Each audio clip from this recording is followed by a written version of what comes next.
We're going to use the sine law to solve for an unknown side length. So let's come up with a triangle. We'll call this triangle A, B, and C. And we'll say that this side here is 25 units long, that this angle here is 75 degrees, and that this angle down here is 70 degrees. Okay.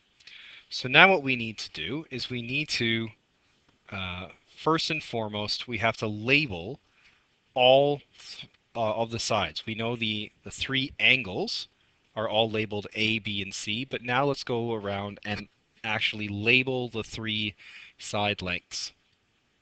So, I'm going to label the side lengths. We've got angle A, across from angle A, we've got side A. Here we've got angle C, and across from angle C, we have side C, and here we have angle B, and across from angle B, we have side B. Okay. So now that we've got our our triangle fully labeled, we can continue on. Okay. Now at this point, we do not actually have a complete ratio. We don't have a side angle pairing. So if we want to have a complete side angle pairing, we actually need to figure out either the length of A or C or whatever angle B is. And of those three options, the only thing that we can do is figure out what is angle B. Okay.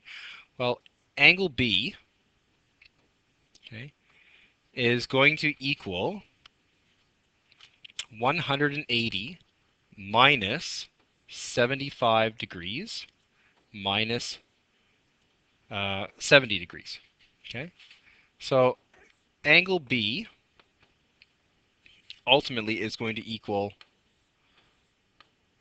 35 degrees. Okay, so right in here, angle B, that's 35 degrees. And we know that because the inside angles of all triangles always add up to 180 degrees.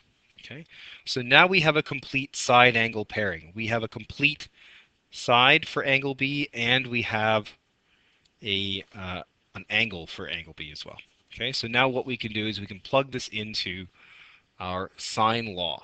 Okay, so in order to do that, let's first identify, well, what is the sine law? We should always write that out. Okay, so we know that A over sine A is equal to B over sine B,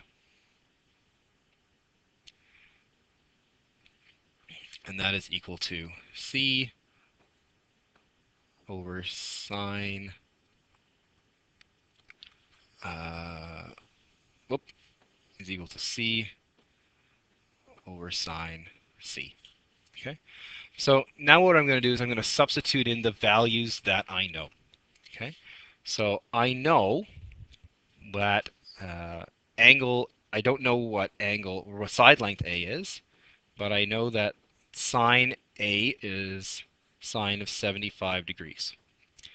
For B, I've got a side length of 25 units divided by the sine of 35 degrees. And for C, I don't know what side C is, but I do know that angle C is 70 degrees. So if I want to figure out let's say that what I'm looking for is side C. I'm interested to know what side C is. That's what I don't know. Okay?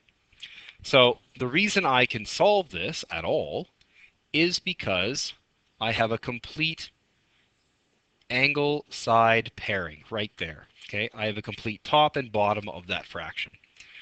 I do have information for A because I've got sine A, but I'm not interested in solving for sine A, so I actually don't need to use sine A, so I'm going to ignore it.